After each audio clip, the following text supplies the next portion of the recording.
สบายดีพี่น้องมาพบกับสองพุทธไทยซาแนลปิ่งกบพี่น้องมื้อนี้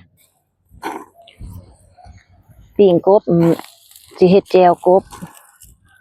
สิป่นผง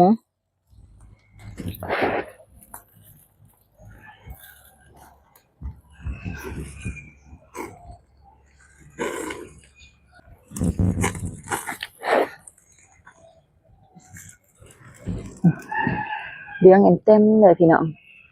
เป็นตาแซ่บอยู่พี่น้องนี่มันกบหยามนี่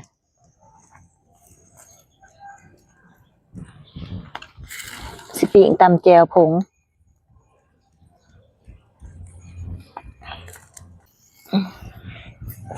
มีมันนำพี่น้องนี่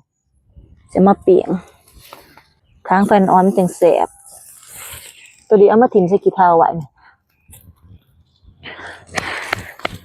มาค้างใส่เถิงพี่น้อง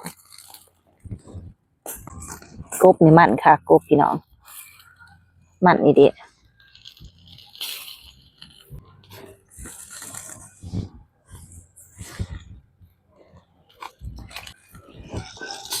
สุกเลยแหละพี่น้องเลยสุกเลยเนาะแบบนี้เนาะพี่น้องเนาะเดี๋ยวจะผักขี้ขู่หัวผักบัวนี่อันนี้ผักขี้ขู่ปิ้งเดี๋ยวแล้วหัวผักบัวเข้ากับปิ้งเดี๋ยวเรียบร้อยนี่ใส่โคกลงไปเลยแกะหัวบัวใส่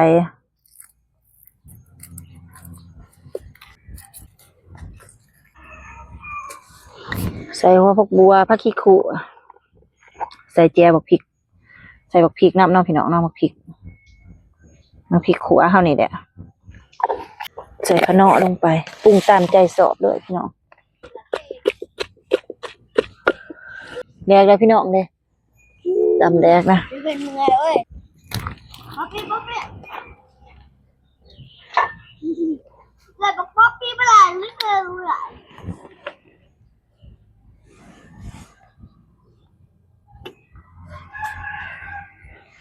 เฮ็ดเจียวกบไปน้ำปีกมันไปน้ำพี่น้อง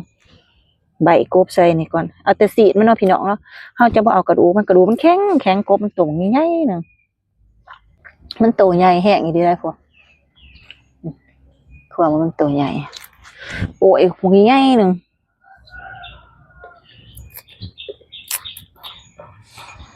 ฉันก็เอากระดูกมันใส่มันสิบ่เป็นตะกินเนาะพี่น้องแล้วมันอยากแข็งฉันหาเอาแต่กระดูกมันใส่ตำใส่เบิดกระดูกมันอยากแข็งแต่ว่าสิใบเอาแต่สีมันนี่ตีโอ้ยนึงเลยเนี่ยพี่โอ้ยความมันใหญ่พวกใบแดงนะพี่น้องพวกขั้วมันลายให้กบตัวมึงใหญ่เนาะพี่น้องเนาะ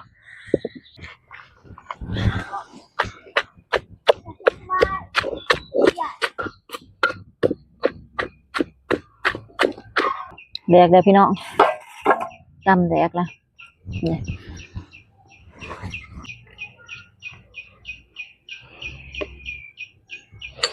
ใส่ไปแดกตามใจมากก็เด้อพี่น้องเด้อใครมักซีนัวก็ใส่ซีได้หลายเนาะนัวประเภทนี้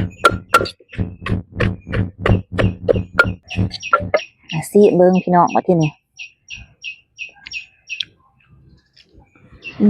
ได้แล้วนัวแล้ว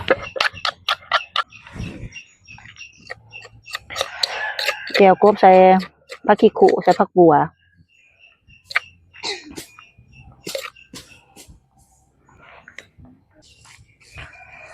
ข้าวเหนียวหอนๆบายใส่เหนียวไว้กินจนว่าอยากดูคนได้พี่น้องเอ้ยแล้วพี่น้องแจวกบหรือว่าปนกบผงเนาะพี่น้องเนาะสำหรับคลิปนี้ขอจบเพียงส่ำนี้เด้อพี่น้องเด้อฝากพี่น้องแต่ละคนกดติดตามเด้อพี่น้องเด้อ